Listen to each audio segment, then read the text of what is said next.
Hello students, welcome back to snooper classes. Guys, आज की इस वीडियो में हम क्लास 9th एनसीईआरटी की सेकंड पोइम जो है gifts of grace honoring our vocations, इस चैप्टर के आज हम सभी क्वेश्चन आंसर्स को इस वीडियो में कवर करने वाले हैं। स्टूडेंट्स, मैंने पर्सनली चैप्टर में आने वाले हर एक क्वेश्चन को इस वीडियो में इंक्लूड किया है। अगर आप किसी स्पेसिफिक क्वेश्चन को गो थ्रू करना चाहते हैं तो आप नीचे दिए गए इस टाइमलाइन के थ्रू भी उसको एक्सेस कर सकते हैं। तो चलिए स्टार्ट करते हैं विद आवर फर्स्ट पोर्शन जो है रिफ्लेक्ट एंड रिस्पोंड, जहां हमारे पास 4 रीडर्स दी गई हैं एंड हमें इन रीडर्स को पढ़ के बताना है कि उनके वोकेशंस कौन कौन से हैं। चलिए एक एक करके इनको रीड करना स्टार्ट करते हैं। सबसे पहले है इन furrows deep secrets I so as time passes I watch them grow, who am I, so I am a farmer। तो फार्मर क्या करते हैं, ऐसे फरोज के अंदर क्या करते हैं, बीज को बोते हैं एंड कुछ समय के बाद वो प्लांट्स बन जाते हैं। तो वो कौन है, वो फार्मर्स हैं।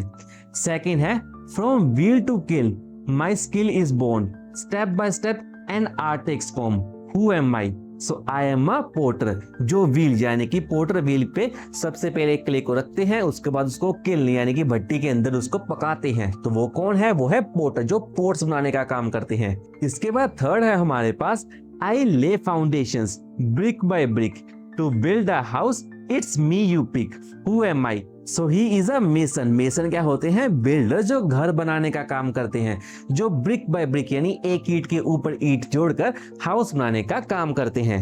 लास्ट है हमारे पास I work with pots pans and spice creating dishes that taste so nice, who am I, so I am a chef और कुक, जो डिफरेंट डिफरेंट पैन्स में डिफरेंट डिशेस को एंड स्पाइसेस को mix करके बहुत स्वादिष्ट खाना बनाते हैं।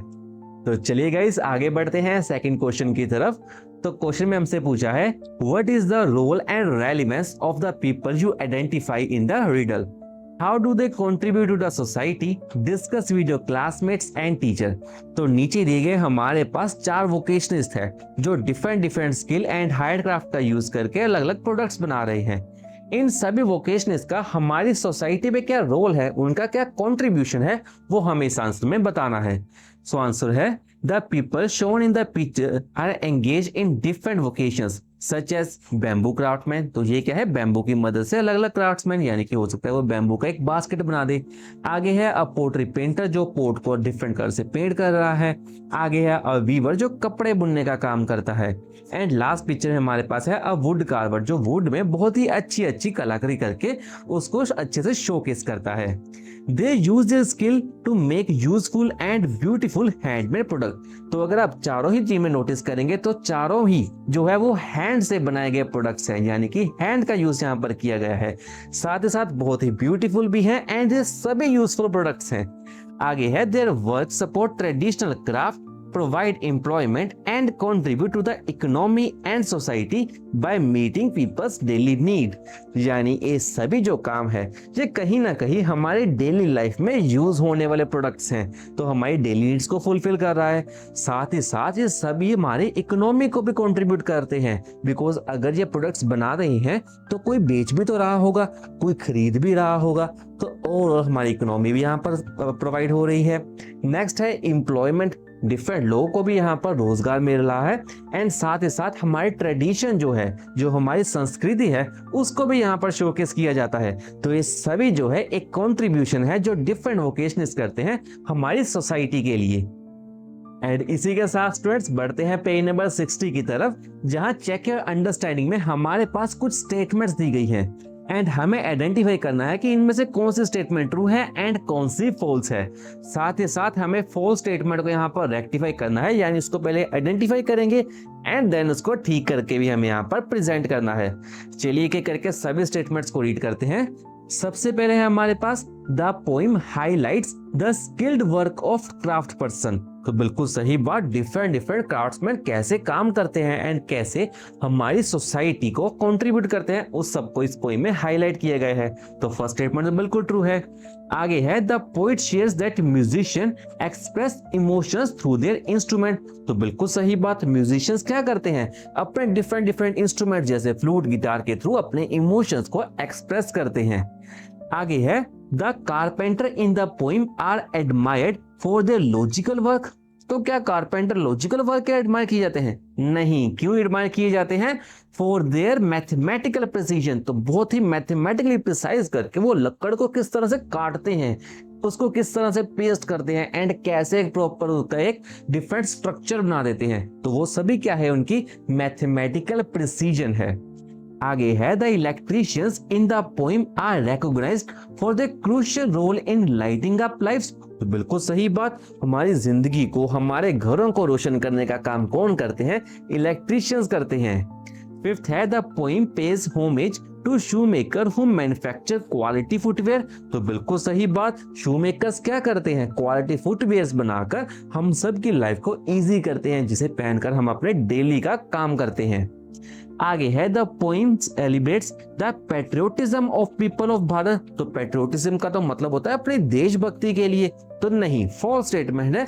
रीजन क्या है? The poem celebrate varied vocations of people of Bharat, यानी भारत के डिफरेंट लोगों को जो व्यवसाय है, जो कारोबार है, उसको यहाँ पर उन्होंने सेलिब्रेट किया है, उसको यहाँ पर उनकी बात की गई है। लास्ट स्टेटमेंट है the poet feels that each vocation deserves to be respected. तो बिल्कुल सही बात, चाहे वो वोकेशन बहुत छोटा हो, चाहे वो बहुत लार्ज स्केल पर हो, पर हर एक वोकेशन अपने आप में बेस्ट है, उसको यहाँ पर इस पोएम में सेलिब्रेट किया गया है, उसको हर एक वोकेशन को रिस्पेक्ट की जाने की यहाँ पर बात की गई है। तो चलिए स्टूडेंट्स, इसके बाद चेक योर अंडरस्टैंडिंग के सेकंड पार्ट की तरफ चलते हैं, जहां हमें राइमिंग स्कीम एंड लिनिएशन के बेस पर इन 3 क्वेश्चंस को आंसर आउट करना है। जहां सबसे पहला क्वेश्चन है, does the poem strictly adhere to a rhyming scheme और is it in a free verse? तो इसका आंसर है the poem is written in a free verse and does not follow a strict rhyme scheme. Rhyme scheme क्या होता है? Basically for example, जो हर एक stanza का एंड है वो हो सकता है ए बी फॉर्मेट में हो या ए बी फॉर्मेट में हो। तो ऐसे अगर फॉर्मेट्स में अगर कोई पोएम का स्टैंजा एंड होता है तो उसे हम कहते हैं वो राइमिंग स्कीम को फॉलो करता है। अगर ऐसा कोई भी पैटर्न हमें देखने को नहीं मिलता तो हम कह सकते हैं ये जो पोएम है ये कैसे है? फ्री वर्स में लिखी गई है। इसके बाद आगे हमारे पास सेकंड क्वेश्चन है, what is the impact of varying length of lines in the poem? तो अगर आप पोएम को ध्यान से देखेंगे तो डिफरेंट वोकेशंस के लिए डिफरेंट लेंथ ऑफ लाइन का यहाँ पर यूज किया गया है। फॉर एग्जांपल, पर्टिकुलर आर्टिजन्स के लिए देखें तो आप यहाँ पर 3 लाइन का एक स्टैंजा बनाया गया है, क्राफ्टमैन के लिए सिर्फ 2 लाइन का है। तो डिफरेंट लाइन की लेंथ का क्या मतलब है इस पोएम में? तो इसका आंसर है the varied line length create a natural flow, give emphasis to different vocation and make the poem sound conversational and lively.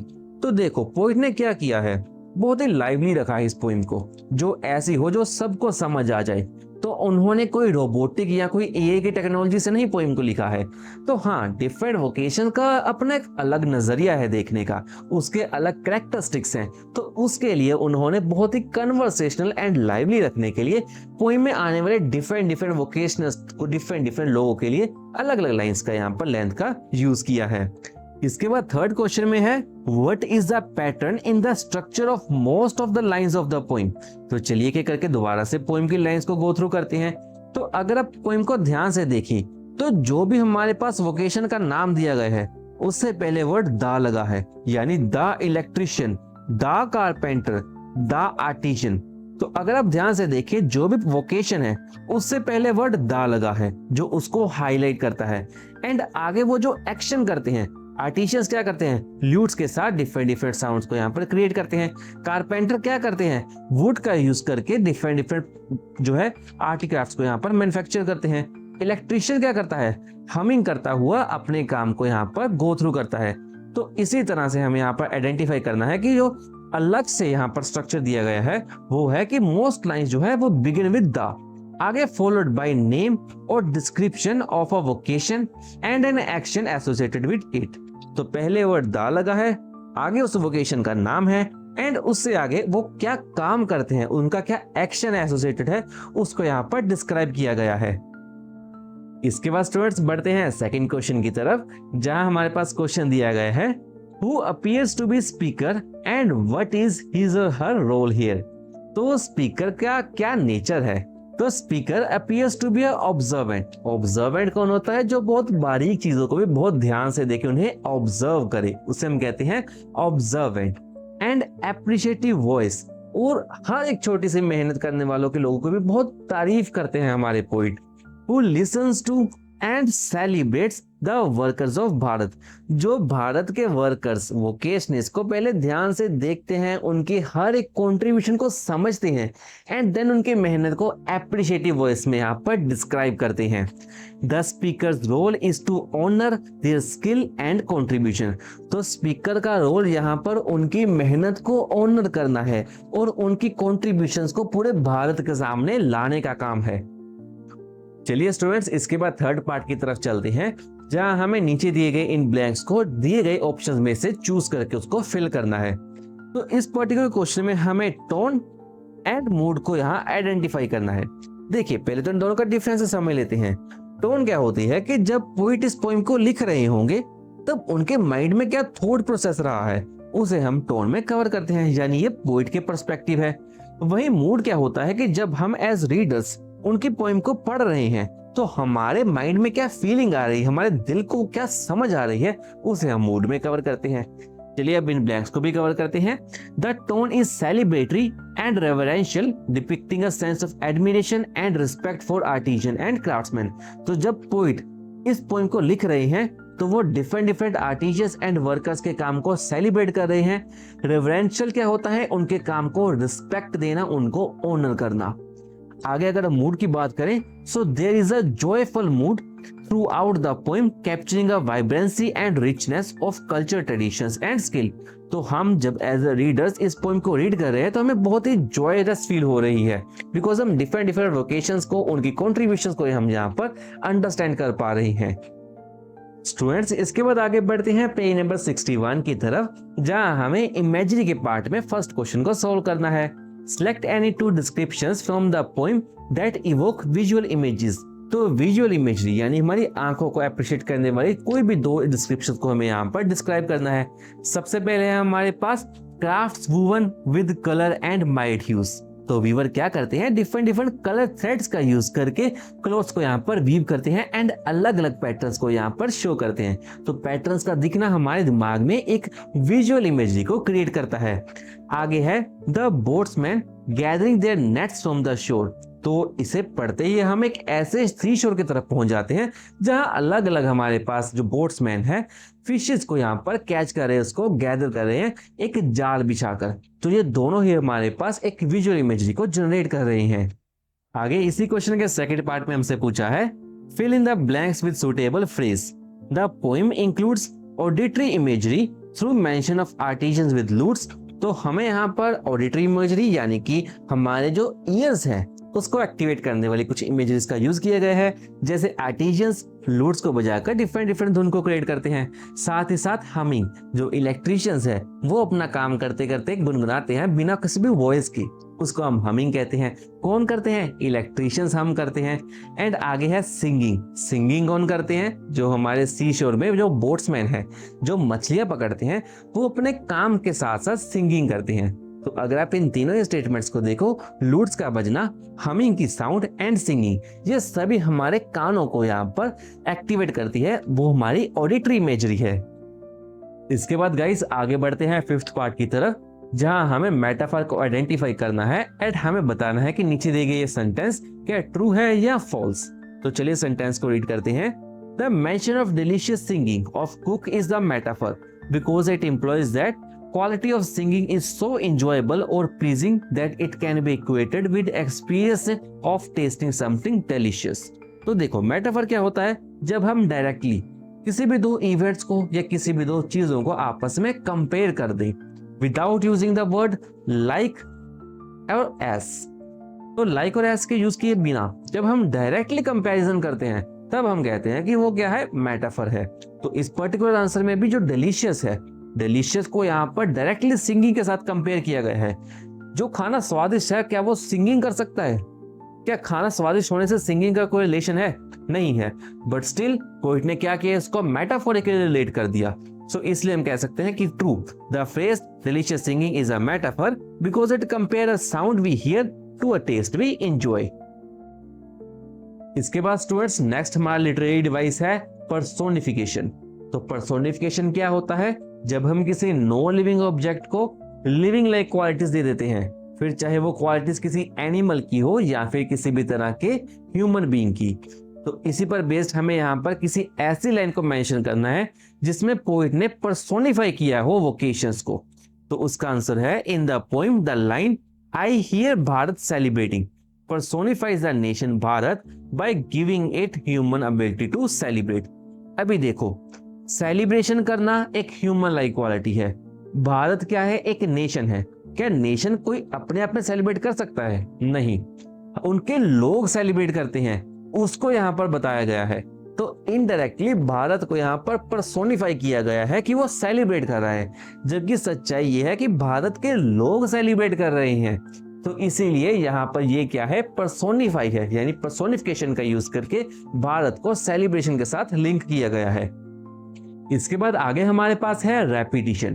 तो रेपिटिशन क्या होता है? जब हम एक ही लाइन को बार बार दोहराते हैं। So why might the poet have begun and ended with the same line? तो वो लाइन कौन सी है? I hear Bharat celebrating the wed vocation I hear. तो अगर आप पोइम को ध्यान से देखें, आई हियर भारत से पोइम का स्टार्ट हुआ है, लास्ट भी हमारी पोइम का आई हियर से हुआ है। तो इसकी रेपिटिशन होने का रीजन क्या है? The repetition emphasise the central idea of the poem, creates a sense of unity and reinforces the celebration of fall vocation. तो ये हमारे सेंट्रल आइडिया को यहाँ पर डिपिक्ट करता है, एक सेंस ऑफ यूनिटी, यानी एक ऐसी पावर को यहाँ पर शोकेस करता है कि भारत के अलग अलग प्रोफेशंस चाहे अलग अलग लोग तय कर रहे हों, बट उन सभी के मिलाव से हमारा भारत जो है एक इकोनॉमी बन चुका है, एक भारत एक नेशन है। तो वो क्या है? हमारी यूनिटी है। एंड इसी आइडिया को वो रीइंफोर्स करते हैं, उसे पूर्ण बल प्रोवाइड करते हैं एंड सेलिब्रेट करते हैं डिफरेंट डिफरेंट वोकेशंस को, different different workers and artisans को जो अपने काम में लगे हुए हैं एंड भारत को आगे बढ़ाते जा रहे हैं। देन आगे 8th पार्ट में हमें यहाँ पर एलिट्रेशन को आइडेंटिफाई करना है। देखिए, एलिट्रेशन क्या होती है? Repeating of a same starting sound in the words that are close together initially in the same line. So इससे क्या होता है? एक रिदम जो है पोइम को प्रोवाइड की जाती है। तो एलिट्रेशन क्या है? एक ही कॉन्स्टेंट साउंड से बार बार अगर हम वर्ड्स की स्टार्ट करते हैं तो वो क्या है? एक पूरी पोइम को एक रिदम, एक म्यूजिकल टच प्रोवाइड करता है। तो ऐसे ही कोई भी 2 एलिट्रेशन के एग्जाम्पल हमें यहाँ पर आइडेंटिफाई करना है। जैसे सबसे पहले एग्जाम्पल है सेलिब्रेटिंग क्राफ्ट कलर्स। सभी क्या है? सी वर्ड से स्टार्ट हो रही है ना, तो ये सभी क्या है? एलिट्रेशन की एग्जाम्पल है। सेकेंड एग्जाम्पल कौन सी है? Work with wires. तो वर्क विद वायर्स, तो ये भी क्या है? एक म्यूजिकल टच प्रोवाइड कर रहा है, इसे भी हम एलिट्रेशन कहते हैं। तो ये दोनों ही एग्जाम्पल जो है एलिट्रेशन के अंदर कवर होती हैं। इसके बाद 9th पार्ट में हमें यहाँ पर सिंबोलिज्म को आइडेंटिफाई करना है। क्वेश्चन में हमसे पूछा है each vocation in the poem symbolises something more than just a job, what does it symbolise? तो चैप्टर में आने वाले डिफरेंट डिफरेंट प्रोफेशंस कौन कौन से हैं? For example carpenters, musicians, electricians, cooks, boatsman. ये सभी क्या है? रिप्रेजेंट करते हैं उनकी क्रिएटिविटी को, उनकी स्किल को, उनकी डेडिकेशन एज सर्विस जो वो अपने नेशन के लिए कर रहे हैं। यानी ये सिर्फ एक जॉब नहीं बल्कि एक नेशन के लिए सर्विस है, एक क्रिएटिविटी है। देखो, जो काम इलेक्ट्रिशियन कर सकता है वो काम कारपेंटर नहीं कर सकता, जो कारपेंटर कर सकता है वो कुक नहीं कर सकता, जो कुक कर सकता है वो पोट मेकर नहीं कर सकता, वो फ्लूट में बजाने वाला नहीं कर सकता, वो कोई बिल्डर नहीं कर सकता। तो हर एक जो प्रोफेशन है वो अपनी अलग क्रिएटिव स्किल्स के साथ आता है, उनकी skills with course of time, hard work and dedication के साथ आती है। तो ये सिर्फ एक जॉब नहीं बल्कि एक नेशन को बनाने वाले डिफरेंट डिफरेंट लोग हैं। तो ये एक काइंड ऑफ सिंबोलिज्म है हमारी पोएम में। So together they symbolise the diversity, harmony and collective progress of Bharat. तो ऐसे ही अलग अलग लोगों का समूह हमारी डाइवर्स भारत को यहाँ पर सेलिब्रेट करता है। डाइवर्सिटी क्या है? जहाँ अलग अलग तरह के लोग हमें यहाँ पर देखने को मिलते हैं। हमारे देश में पीस एंड कलेक्टिव प्रोग्रेस के लिए सभी लोग उतने ही ज्यादा इंपॉर्टेंट है। एंड स्टूडेंट्स, इसी के साथ इस पोएम के सभी लिटरेरी डिवाइसेस यहाँ पर खत्म होते हैं। आगे बढ़ते हैं पेज नंबर 62 की तरफ, जहाँ क्रिटिकल रिफ्लेक्शन बेस्ड पार्ट में हमारे पास एक एक्सट्रैक्ट दिया गया है। हमें इस एक्सट्रैक्ट को पढ़ना है एंड आगे क्वेश्चंस को आंसर आउट करना है। चलिए एक्सट्रैक्ट को पढ़ते हैं। The shoe maker affirming the quality of their work for the feet that walk, dance, run, jump, return home. The delicious singing of cook or rhythm of designer, mason, each celebrating what belongs to them and to none else. तो इस पर based first question है, the poet says that shoemaker affirm the quality of their work. तो word affirm को क्या refer है, यानी उसका क्या मतलब है? तो affirm का मतलब होता है to declare with confidence. तो एक शू मेकर अपने कॉन्फिडेंस के साथ बोलता है कि उसका शू सबसे बेस्ट है, जो एक पर्सन के डेली लाइफ के लिए, उसके वॉकिंग के लिए, dancing, running, jumping, returning home, सब के लिए द बेस्ट प्रूव होगा। इसके बाद स्टूडेंट सेकंड क्वेश्चन हमारे पास है, what do quality shoe help with according to the poet. तो पोइट के अकॉर्डिंग क्वालिटी शू किस काम आते हैं? So according to the poet, the quality shoe help with daily movements जैसे वॉकिंग, डांसिंग, रनिंग, जंपिंग, या जब लोग अपने काम से वापस आते हैं यानी रिटर्निंग होम सेफली। तो इन सभी काम यानी इस अपनी डेली एक्टिविटीज के लिए एक क्वालिटी शू का होना बहुत जरूरी है। नेक्स्ट है, what does return home symbolize beside the literary act of returning. तो रिटर्निंग का सिंपल मतलब तो यही है कि घर वापस मुड़ना, बट इस पर्टिकुलर फ्रेज में इसका एक अलग सिंबलिज्म है, उसको हमें यहाँ पर आंसर आउट करना है। The phrase return home symbolizes completion of the journey. It reflects safety, comfort and the end of day's journey. तो जब लोग थक हार कर अपना काम खत्म करके वापस अपने सेफ और कंफर्ट जोन यानी अपने घर की तरफ मुड़ते हैं, उस बात को सिंबलाइज किया गया है इस फ्रेज रिटर्न होम में। यानी काम किया उन्होंने, सारा काम किया उन्होंने उस शूज को पहनकर, एंड अब वापस भी वो उसी शूज को पहनकर आ रहे हैं, यानी अब उन्होंने अपनी एक दिन की जर्नी को यहाँ पर कंप्लीट कर दिया है। फोर्थ क्वेश्चन है, identify the phrase that tell us that every worker contribution is distinct. तो ऐसी फ्रेज को हमें आइडेंटिफाई करना है जो ये बताती है कि हर एक वर्कर का काम अपने आप में डिस्टिंक्ट, अपने आप में यूनिक है। तो इसका आंसर है, the phrase that tell us that every worker's contribution is distinct is each celebrating what belongs to them and to none else. तो जैसे मैंने आपको लास्ट क्वेश्चन में बताया कि जो कुक काम कर सकता है वो काम इलेक्ट्रिशियन नहीं कर सकता, उतना अच्छे से काम कोई कारपेंटर नहीं कर सकता।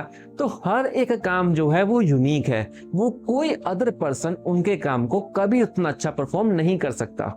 एंड इसी फ्रेज का यूज करके जो पोइट है उन्होंने हर एक वोकेशन को यहाँ पर डिस्टिंक्ट फीचर दिया है।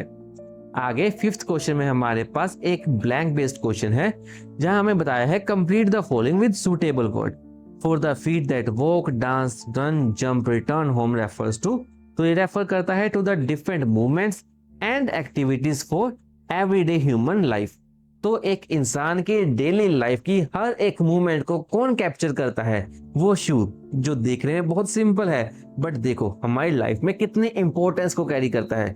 बिना उसके हम चलते नहीं है, हम डांस नहीं करते हैं, रन नहीं कर सकते, जंप नहीं कर सकते, एंड उसे पहनकर ही तो हम वापस घर आते हैं। तो ये छोटी सी एक कंट्रीब्यूशन जो कोबलर करता है शूज बनाकर, वो कितनी इंपॉर्टेंट है वो हमें यहाँ पर इस पोएम में डिस्क्राइब किया गया है। एंड स्टूडेंट्स, इसी के साथ हमारे एक्सट्रैक्ट बेस्ड क्वेश्चन यहाँ पर खत्म होते हैं। आगे बढ़ते हैं आंसर द फॉलोइंग क्वेश्चंस की तरफ, जहां हमारा फर्स्ट क्वेश्चन है, व्हाई डज द पोइट से आई hear Bharat celebrating the varied vocations I hear. तो पोइट ने क्या कहा कि मैं सुनता हूं कि भारत के अलग अलग लोग सेलिब्रेट यानी फेस्टिवल मना रहे हैं अपने डिफरेंट वोकेशंस के थ्रू। तो इस लाइन का क्या मीनिंग है? The poet says this because Bharat is presented as a land where different workers perform their task with pride, skill and dedication। तो भारत के अलग अलग वर्कर्स, आर्टिशियंस, जो सभी लोग हैं वो अपना काम बहुत ही गर्व यानी प्राइड से करते हैं। उनके अंदर एक अलग हुनर है, उनकी एक अपनी स्किल है, एंड डेडिकेशन यानी अपने लगन से वो अपने काम को बखूबी निभा रहे हैं। पता नहीं कितने सालों से अपने ट्रेडिशन को यहाँ पर प्रिजर्व कर रहे हैं, making the whole nation seem alive with celebration. तो जब वो काम करते हैं, हमारी इकोनॉमी को सपोर्ट करते हैं, तो ऐसा लगता है जैसे पूरा का पूरा भारत देश एक जश्न मना रहा हो, एक सेलिब्रेशन कर रहा हो। Moving on to our second question. तो क्वेश्चन में हमसे पूछा है, what does electrician humming while getting ready for the work suggest. तो इलेक्ट्रिशियन अपने काम पर जाने से पहले हमिंग यानी गुनगुनाता है, तो इससे हमें क्या सजेशन मिलती है? तो it suggest that electrician enjoys his work and feels cheerful and satisfied. तो यह हमें सजेस्ट करता है कि इलेक्ट्रिशियन अपने काम को लेकर बेहद खुश है। हर सुबह उठकर वो एंजॉयमेंट से यानी कि एक पूरे एंथुसियाज्म से अपने काम के लिए रेडी होता है एंड अपने टूल्स को गैदर करके वो अपने काम के लिए निकल पड़ता है। The humming shows enthusiasm and pride in their vocation. तो वो हमिंग इसलिए करता है बिकॉज अपने काम को लेकर वो बहुत एंथुजियास्ट है एंड उसे अपने काम के ऊपर गर्व महसूस होता है कि वो इलेक्ट्रिशियन का काम करता है। सो ओवरऑल इस पोएम का मेन मोटिव यही है कि चाहे जो भी वोकेशनिस्ट है, चाहे वो काम छोटा कर रहे हैं चाहे बड़ा, बट हर एक को अपने काम के ऊपर फख्र है, उनको नाज है अपने काम के ऊपर। इसके बाद थर्ड क्वेश्चन है हमारे पास, explain the significance of the line the voice of their vocation is the voice of their identity. तो इस लाइन का क्या मीनिंग, क्या सिग्निफिकेंस है? This line is significant as the poet wants to convey his reader that there is an undeniable connection between one's vocation and one's identity। तो एक person की पहचान उसके काम से होती है, ये तो हम सबको पता है, एंड इसी आइडिया को पोएट ने इस पोएम के थ्रू यहाँ पर रिप्रेजेंट किया है। जैसे मैं एज अ टीचर हूँ तो मेरी आइडेंटिटी क्या है, आप मेरे को कैसे जानते हो कि मैं एक टीचर हूं। तो इसी तरह से एक पर्सन का वोकेशन यानी उसका काम ही उसकी आइडेंटिटी होता है। Their vocation show their skills, dedication and role in society. तो उनका काम ही उसकी स्किल, उसकी इस लगन को एंड उसके सोसाइटी के इस रोल को यहाँ पर रिप्रेजेंट करता है, making it an important part of their identity. यानी अपने काम के थ्रू वो अपनी एक अलग पहचान बनाते हैं, अपना एक अलग नजरिया बनाते हैं जो हमें उनको रिस्पेक्ट करने के लिए मजबूर कर देता है। इसके बाद आगे इसी इंपॉर्टेंस को दिखाते हुए नेक्स्ट क्वेश्चन है, do you think the role of all the people belonging to different vocation is important in our daily life? Support your answer with the reason. तो क्या हर वोकेशन का हमारी डेली लाइफ यानी हमारी रोजमर्रा की जिंदगी में क्या कोई इंपॉर्टेंस है? अगर हाँ तो अपने आंसर को यहाँ पर सपोर्ट करो। तो इसका आंसर है yes, all this roles are important because each vocation fulfills a necessary function in society. तो हर एक वोकेशन हमारी सोसाइटी में एक अलग काम को यहाँ पर रिप्रेजेंट करता है। हर एक पर्सन बहुत इंपॉर्टेंट है। एक भी अगर हम कड़ी को अगर हम तोड़ देते हैं तो हमारी इकोनॉमी तक ही जो है वो हीरो से जीरो जा सकती है। For example farmers provide food, अगर फार्मर ना होगे फूड ही ना होगा, खाना ना बनेगा तो हम काम कैसे करेंगे? तो एक हिसाब से क्या है वो इंपॉर्टेंट कड़ी है। कारपेंटर्स जो यूजफुल ऑब्जेक्ट्स बनाते हैं, तो अगर हम आराम करने के लिए हमारे पास बेड ही ना होगा, क्या हम कर सकते हैं आराम? नहीं। तो हर एक पर्सन, हर एक वोकेशन हमारी लाइफ में कितना ज़्यादा इंपॉर्टेंट है। इलेक्ट्रीशियंस हमें लाइट करता है हमारे होम को, कुक जो है हमारे लिए मील्स को प्रिपेयर करता है। तो इसी तरह हमारे डेली लाइफ में हर एक वोकेशन का बहुत ही अहम रोल है। इसके बाद स्टूडेंट्स फिफ्थ क्वेश्चन है हमारे पास, why is the poet celebrating all the vocations in the poem? Explain by giving example from your context.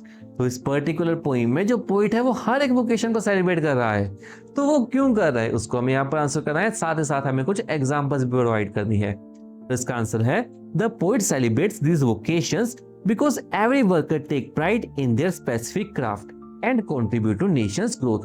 तो हर एक वर्कर एंड हर एक वोकेशनिस्ट अपने काम पर गर्व महसूस करता है, यानी उनको प्राइड है अपने काम के ऊपर, अपनी स्पेसिफिक स्किल या अपने स्पेसिफिक क्राफ्ट के ऊपर। एंड हर एक वर्कर, फिर चाहे वो छोटा काम करने वाला हो चाहे वो बहुत बड़े लार्ज स्केल पर करने वाला हो, बट वो हमारे नेशन के ग्रोथ के लिए बहुत ही ज्यादा क्रूशियल है, बहुत ज्यादा इंपॉर्टेंट है। In our daily lives, we see this when a local tailor carefully stitches clothes, यानी जब दर्जी हमारे कपड़े को सिलता है या फिर स्ट्रीट वेंडर प्रिपेयर करता है खाने को skilfully. These roles are essential for our society to function and deserve respect। तो ये सभी काम हमारी सोसाइटी को चलाने के लिए बहुत अहम रोल अदा करते हैं एंड ये सभी काम को रिस्पेक्ट करना हम सबकी जिम्मेदारी भी है। इसके बाद स्टूडेंट्स हमारा लास्ट क्वेश्चन है, How does the poet use sensory imagery to bring out beauty of everyday work? तो सेंसरी इमेजरी क्या है?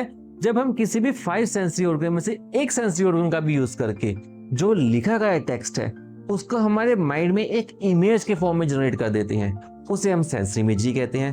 तो पोएम में कौन कौन से सेंसरी इमेजरी का यूज किए गए हैं उसको हमें यहाँ पर डिस्क्राइब करना है। The poet uses visual imagery such as colours and mild hues. तो इन टेक्स्ट को पढ़ के हमारे पास एक माइंड में इमेज जनरेट हो रही है कि हाँ एक वीवर जो है डिफरेंट कलर के थ्रेड्स का यूज करके क्लोथ्स में अलग अलग पैटर्न्स को यहाँ पर बना रहा है। साथ ही साथ auditory imagery such as lutes, humming and singing, ये सभी क्या है हमारे सेंस ऑर्गन जो है ईयर्स उसको यहाँ पर अप्रिशिएट कर रही हैं। ल्यूट्स कौन बजाता है? आर्टिशियंस। हमिंग साउंड कौन क्रिएट करता है? इलेक्ट्रिशियन। सिंगिंग कौन करता है हमारे पास? आप प्लीज मेरे को कमेंट में बताना। एंड लोकोमोटिव इमेजरी, लोकोमोटिव यानी कि जो तुरने फिरने से, टच होने से हम यहाँ पर फील कर पाते हैं, वो कौन कौन सी है? Walk, dance, run, jump. ये सभी क्या है? लोकोमोटिव इमेजरी है। तो इन सभी इमेजेस का यूज करके हमारे डेली लाइफ यानी एवरीडे लाइफ के वर्क को यहाँ पर विविड एंड ब्यूटीफुली यहाँ पर रिप्रेजेंट किया गया है, यानी यहाँ पर बहुत ही ब्यूटीफुली डिस्क्राइब किया है। अलग अलग इमेजेस का यूज करके हमारे सेंसेस को यहाँ पर एक्टिव करने की यहाँ पर कोशिश की गई है। चलिए आगे बढ़ते हैं वोकैबुलरी पार्ट की तरफ, जहां हमें वोकेशंस को डिफरेंट ब्लैंक्स में यहाँ पर फिल करना है। सबसे पहले ब्लैंक है हमारे पास अ पर्सन हु स्टडीज और ग्रोज गार्डन प्लांट्स, उसे हम कहते हैं हॉर्टिकल्चरिस्ट। आगे है a trained female community health worker, उसे हम कहते हैं आशा वर्कर। देन है the producer of raw silk, तो सिल्क से आप याद रख सकते हैं सेरिकल्चरिस्ट। आगे है a person whose job is making और सेलिंग स्वीट्स एंड चॉकलेट, उसे हम कहते हैं कन्फेक्शियर। आगे है a metal worker who specialized in working with precious metal, तो प्रेशियस मेटल से कौन काम करेगा? गोल्ड स्मिथ, जो हमारे सिल्वर गोल्ड जैसे धातुओं के सेलिंग और परचेसिंग का काम करते हैं। आगे है a person who fuses materials together, उसे हम कहते हैं वेल्डर, जिसको इस पिक्चर में भी यहाँ पर डिस्क्राइब किया गया है। इसके बाद आगे गाइस वोकैबुलरी के सेकंड पार्ट में हमारे पास दो कॉलम्स दी गई हैं। कॉलम 1 में जो नेम दिया गया है वो उसको हमें कॉलम 2 के साथ मैच करना है, बट ट्विस्ट ये है कि कॉलम 2 के इन 4 वर्ड्स में से एक वर्ड ऐसा है जो इसका सिनोनियम नहीं है, यानी हमें उसी ओड वन आउट ऑप्शन को यहाँ पर चूज करना है। जैसे सबसे पहला वर्ड है माइल्ड, माइल्ड का मतलब होता है इतना ज्यादा जिसे हम काउंट ही नहीं कर सकते, यानी काउंटलेस।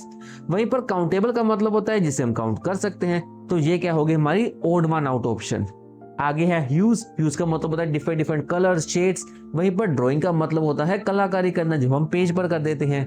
नेक्स्ट है प्रिसीजन, यानी एक्यूरेसी के साथ, एग्जैक्टनेस के साथ। वहीं पर कैलकुलेशन क्या हो गई? जो हम मोबाइल फोन्स में करते हैं वो हमारी कैलकुलेशन है।